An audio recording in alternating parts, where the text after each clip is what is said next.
l'ingérence américaine au niveau européen, parce que l'ingérence étrangère semble être un sujet important, allons-y, parlons-en, pas de souci. Dans l'extrait du live ci-dessous, nous avons vu qu'une entité appelée GTI, donc Journalism Trust Initiative, avait mis en place un code de bonne pratique concernant le contrôle de l'information. Ce code avait été ensuite rendu volontairement obligatoire. Je rigole pas, c'est exactement la définition, bon, pas au mot près, mais ils te disent que la participation à ce code de bonne pratique est volontaire. Par contre, sa mise en application est obligatoire. Voilà. Donc, ce code avait été ensuite rendu volontairement obligatoire à l'Union européenne et plus ou moins toutes les grandes institutions européennes, publiques ou privées, avaient signé pour l'appliquer. C'est pas comme s'ils avaient le choix. Alors, voici, ça c'est l'émission en question, c'est l'extrait du live découpé et présenté sous forme d'article. NewsGuard et le Pentagone. On avait vu aussi que parmi les acteurs importants du GTI, il y avait Facebook, Google et NewsGuard. On avait vu les liens clairs entre NewsGuard avec le Pentagone et le gouvernement américain. Donc NewsGuard, qu'est-ce que NewsGuard ? NewsGuard, c'est une sorte d'entité qui crée une base de données avec tous les médias complotistes ou tout ce qui est contre le narratif en fait. Et ils font cette base de données qui ensuite ils partagent à toutes les institutions qui cherchent à combattre la désinformation. Okay? C'est-à-dire, en gros, NewsGuard, c'est celui qui donne les cibles. Voilà. Et même les Merguez et Reichstadt utilisent NewsGuard régulièrement comme source. Donc, alors, le truc, c'est que ce n'est pas que ça. NewsGuard, on apprend ça sur le Wikipédia, je crois, de NewsGuard. Non, ça, c'était plutôt Bad Kitty. Un truc publié aussi par Elon Musk. Bref, partagé. NewsGuard a d'abord développé l'ensemble de données Misinformation Fingerprints, aujourd'hui utilisées pour la censure, pour le compte du Pentagone et du département d'État américain. En septembre 2021, NewsGuard a reçu une subvention dans le cadre du programme Small Business qui finance des entreprises en phase de démarrage pour développer des produits et des technologies qui peuvent être utilisés au gouvernement. Alors qu'ils te disent que c'est une base de données pour les fact-checkers à la base. Dans le cadre de cette subvention, NewsGuard prévoit de poursuivre le développement de l'outil Misinformation Fingerprints et de tester l'efficacité des fingerprints dans la détection des campagnes de désinformation parrainées par l'État. Donc NewsGuard et l'État travaillent ensemble. Fact-checker et NewsGuard travaillent ensemble. Donc État et fact-checker travaillent ensemble. NewsGuard est un partenaire du laboratoire national de Los Alamos du ministère américain de l'énergie. Et le Pentagone équipe également l'armée américaine de NewsGuard. C'est une application qu'ils mettent dans leur navigateur qui leur indique ça c'est un site qui propage des fakes, ça c'est un vrai. Voilà, en gros la police de la pensée version navigateur. NewsGuard est en partenariat avec la German Marshall Fund, financée par les États-Unis et la Commission européenne. NewsGuard est donc financé entre autres par vous. Une entité américaine, ok. Facebook, Google et services de renseignement. Je ne pense pas que c'est NewsGuard directement qui est financé par ça, mais plutôt la German Marshall Fund qui est en partenariat avec NewsGuard. Donc parce qu'ils ne vont pas faire les choses d'une manière apparente pour que leur magouille financière se voit facilement, parce qu'aujourd'hui on a accès à l'information, on peut les démasquer vite. Donc ils font toutes des complications à travers les fondations et des trucs comme ça. Mais qu'est-ce qu'on a appris récemment? C'est quand même assez perturbant. Facebook, Google, les services de renseignement américains. Elon Musk a partagé des millions et des millions de ses suiveurs un thread qui parle de la collaboration entre services de renseignement américains et le secteur privé comme Facebook et Google. Donc voilà le tweet d'Elon Musk. Lui, il prend le 6e point qui parle d'un certain Nick Roseman qui venait de la CIA et qui a rejoint Google en 2022 comme un manager de sécurité et de confiance. Voilà. Bon, bref, on va voir tout ça plus en détail. Alors, j'ai mis sur le site la traduction de l'ensemble du thread qui est très intéressant car il prouve par des arguments factuels et vérifiables que Facebook et Google sont des outils du Pentagone qui utilisent la CIA, le FBI, la NSA et d'autres services de renseignement pour les infiltrer et prendre le contrôle.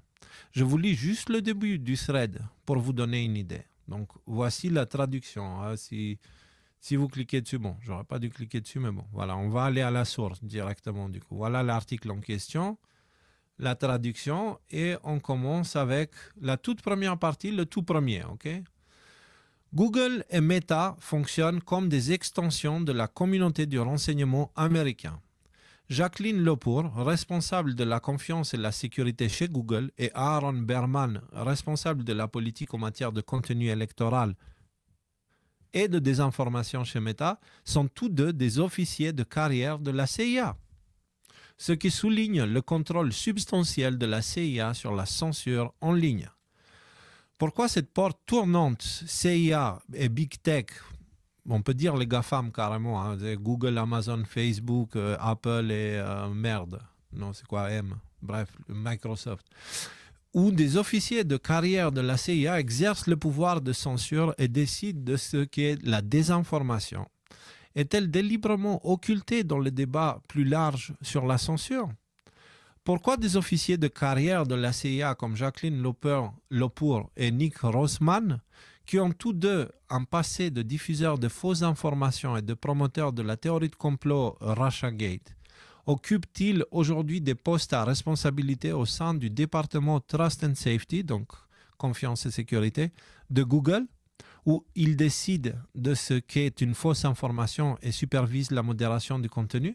En gros, pourquoi des gens de la CIA, pas des anciens, pourquoi des gens de la CIA qui sont connus pour avoir propagé de la désinformation sur le truc de Trump, Poutine, collusion en Russie et toutes ces choses-là qui se sont avérées complètement fausses, pourquoi ce sont ces gens-là qui contrôlent la qualité de l'information sur Internet? C'est-à-dire, c'est eux qui décident qu'est-ce qui est une fausse information ou pas. Ce sont des gens de la CIA. C'est pas privé, ça. Ça veut dire que Facebook et Google sont des entités de l'État américain, vu comme ça, ou de l'armée américaine, on pourrait dire. Le nombre cumulé d'anciens membres du personnel de la communauté du renseignement embauchés par Meta et Google depuis 2018 est stupéfiant. Avant 2018, il n'y en avait qu'une poignée. Voici les embauchés combinés des deux entreprises aujourd'hui. CIA, 36 personnes qui viennent à Meta et Google, combinés les deux. 36 viennent de la CIA, 68 viennent du FBI, 44 viennent de la NSA, National Security, voilà, et DHS, département de la sécurité intérieure, et CISA, 68 personnes, département d'État, 86 personnes, et département de la défense, 121. Donc, là, si on fait un calcul rapide, 207, 276, bref, on va dire facile 350 personnes viennent des renseignements américains et vont travailler et travaillent actuellement pour Meta, donc Facebook, et Google. Qu'est-ce qu'ils foutent là-dedans? En quoi c'est normal ça? Pourquoi il n'y a personne qui parle de ça? Où sont les fact-checkers? Où sont les journalistes? Les journalistes, vraiment, ça a disparu le journalisme en fait. Ça a purement et simplement disparu le journalisme. Tu n'entends pas ce genre de choses à la télé. Pourquoi? C'est un scandale gigantesque. Surtout quand tu penses que le GTI, qui a mis en place cette code de bonne pratique, concrètement, ce code de bonne pratique a été proposé entre autres par Google et Meta, Facebook. Donc, on a vu les liens de NewsGuard avec le Pentagone et maintenant on voit le lien direct entre Google et Facebook et les entités étatiques, les services de renseignement et militaires. Du coup, ça fait 3 entités qui travaillent pour l'État américain qui ont écrit les codes de bonne pratique qui sont utilisés par l'Union européenne. Si ça, c'est pas de l'ingérence, je vois pas ce que c'est. Et si tout le monde parle de l'ingérence, pourquoi personne ne parle pas de celle-ci, autre que quelques médias alternatifs? Pourquoi? Alors, venez pas nous casser les testicules avec des histoires d'ingérence étrangère. Vous voulez? Ouais, bah, parlons-en. Mais parlons-en de toutes les ingérences étrangères, pas celles qui vont dans l'intérêt de l'État français et qui les utilisent pour censurer encore plus. Parce qu'on va voir après. On comprend le jeu maintenant. On a fait les liens maintenant. On n'est plus naïf comme on a pu l'être dans le passé. Pourquoi Google? Bon, après, bien sûr, là, j'ai lu juste le premier thread sur 20 et après, il vous donne tous les détails avec les noms, qui vient d'où, etc., etc. Donc là, par exemple, il dit pourquoi Google a-t-elle choisi spécifiquement ces 6 cadres supérieurs pour assister à un événement de l'ISF OSAC à Washington? Toutes les personnes présentes sur cette photo, ainsi que l'ancien directeur de la CIA, Robert Gates, sont des cadres supérieurs actuels de Google et d'anciens officiers de carrière de la CIA, à l'exception de l'avocate de Perkins Coie, deuxième en partant à gauche. Donc Perkins et Coie, on sait leur implication dans toutes les histoires de l'État profond quand même. Pourquoi personne parle de ça? Alors, c'est pas fini, parce qu'en fait, là, on est juste, ça c'était l'intro. Maintenant, on va regarder. Donc, on a vu le GTI.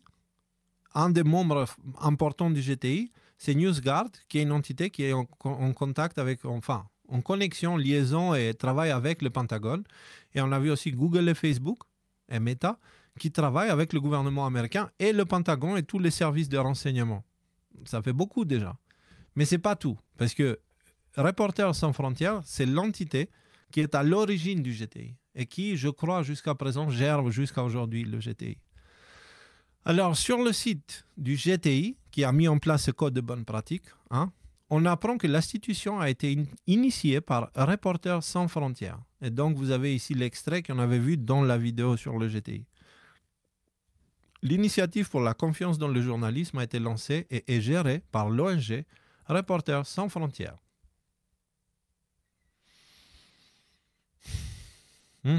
OK. Eh bien, en allant faire un tour sur le site des Reporters sans frontières, on tombe sur cette page qui contient un lien vers le bas de la page. Donc, si on clique dessus, on est sur le site officiel de Reporters sans frontières et on descend, et on descend, et on est dans la section de la transparence financière, d'accord? Et on descend, charte éthique financière, blabla. Et on a ici ce petit lien. Consultez notre...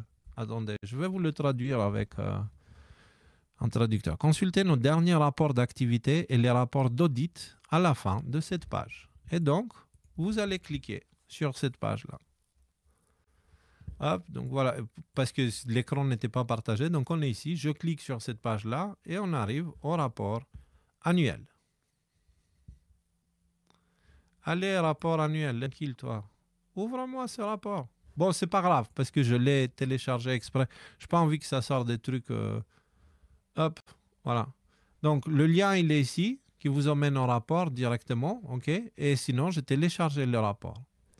Je vais essayer de... Ah, j'ai pas mis le bon lien, apparemment. Je vais essayer une dernière fois pour que vous voyez que c'est le vrai truc, quand même. Bon, il ne veut pas me laisser Adobe, en fait, donc je l'emmerde, je vais le bypasser. Donc ça, c'est le rapport, d'accord? Je ne sais pas si je peux mettre ça en plein écran. Non. Ça, c'est le rapport que vous pouvez télécharger. Et si on descend à la page 34, si je ne dis pas de bêtises, du rapport, voilà. C'est la suivante.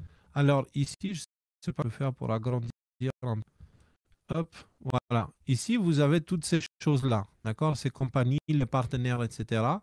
Et ben, je vous ai fait une capture pour l'agrandir un petit peu. À la page de ce rapport, plus sur les partenaires financiers des frontières. Partenaires financiers, Commission européenne, Ministère de l'Europe étrangère, de la ministère économique fédéral de coopération et de développement allemand, j'imagine. Foreign Commonwealth and Development Office, ça c'est britannique, je pense. Là, on a le usual suspect, Craig Newmark, philanthropiste, qui a son nez là-dedans aussi, qu'on voit un peu partout. Partout, il y a des trucs mauvais qu'il faut financer, il y a ce nom qui apparaît. Et on voit quoi d'autre? Open Society. Donc, les Reporters sans frontières sont partiellement financés par Open Society, le truc de Soros. C'est intéressant, ça. Alors, il s'agit d'une institution journalistique. Hein. C'est les Reporters sans frontières, censés être des journalistes à la base, qui font des investigations, etc.